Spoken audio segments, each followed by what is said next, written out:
Dajmo si zdaj pogledati, koga je država ta teden zbrala kot prioritetno skupino. Marsikoga je presenetila posodobljena strategija cepljenja, ki jo je vlada sprejela na včerajšnji dopisni seji. Odslej so na prednostnem mestu maturanti in zaposleni, ki sodelujejo pri izvedbi mature in še niso bili cepljeni, ter starši kronično bolnih otrok. Prav ste slišali? Namesto, da bi najprej cepili preostale starejše ljudi, ki čakajo, da pridejo na vrsto, smo danes cepili njihove vnuke, ki čakajo, da grejo na maturantski izlet. Dobro, po eni strani je logično. Med žuranjem na krfu res hočeš biti zaščiten. In to ne samo s cepivom, če veste, kaj mislim.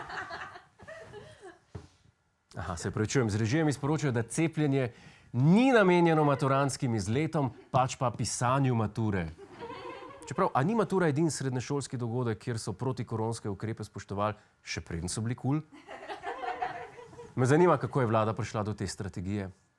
Podrobnosti ne vem, kako je prišlo do tega odločenja, vsekakor je bilo pa to po zelo treznem razmisleku odločeno na vladi. Ok, vlada se je torej odločila po zelo treznem razmisleku, ker ostale odločitve očitno sprejemajo pijani. Ne trdim, da je res, trdim pa, da bi to lahko marsikaj razložili. Nas pa lahko pomiri dejstvo, da se o tako pomembnih zadevah, kot je cepljenje, vlada vsaj ne odloča sama, ampak upošteva mnenja strokovnjakov. Vse jih, a ne? Seveda je strokovna skupina menila nekoliko drugače, vendar v času epidemije že vemo, da niso vedno samo izhodišča zdravstvena, včasih je potrebno razmišljati še o drugih stvareh. Gospa ima prav, vlada med korono ne more razmišljati samo o tem, da so maturanti ena izmed najmanj ogroženih skupin. Ali pa o tem, da cepljeni dijaki do začetka mature sploh še ne bojo razvili imunosti. To so postranske zadeve. Vlada mora razmišljati o pomembnih stvareh. Naprimer, da je predčasno cepila točno tisto skupino ljudi, ki bo kmalu prvič volila. Če to ni trezen razmislek, jaz ne vem, kaj je. In kako se na vladi branijo očitkom o preskakovanju vrste? Ta skupina, ki bo tukaj cepljena, ne predstavlja pomembne skupine, čeprav je relativno velika, gre približno za 18 000 in nekaj ljudi, pa vendarle to ne predstavlja skupine, ki bi drugim skupinam onemogočala, da bi se pravočasno in ustrezno cepile. Oj, kako mislite, da ne bo vplivalo?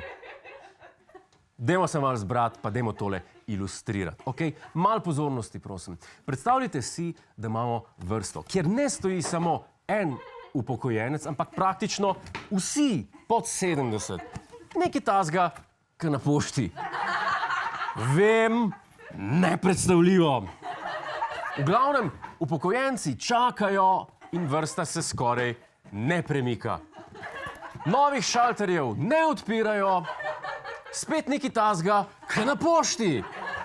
In ko že misliš, da boš zdaj na vrsti, se pred tebe vrine ne en dijak, ampak 18 000 dijakov. Nisem strokovnjak, ampak jaz mislim, da ga boš vseeno mal najebil. Mal. Ali pa ne. Se interes med maturanti ni bil prav velik. In dajmo pogledati, zakaj. Meni se zdi, da največje dileme okoli tega cepljenja je bila predvsem to, da je bil ta čas za premislek res kratek. Torej, da smo v petek izvedeli, da bo to sploh možno, da smo se mogli v ponedeljek že prijaviti. Kaj hočemo? Ko si dijak, so stvari pač relativne. Če ti v petek učitelji povejo, da se boste čez en teden cepili, je to premalo cajta. Če pa ti sošolci rečejo, da se ga boste še isti večer nacepili, je pa to lih pravočasno. Ko ti ponudijo cepivo, tako naenkrat skrbi zaradi slabosti, pa glavobolu, pa strtkov, pa nekaj.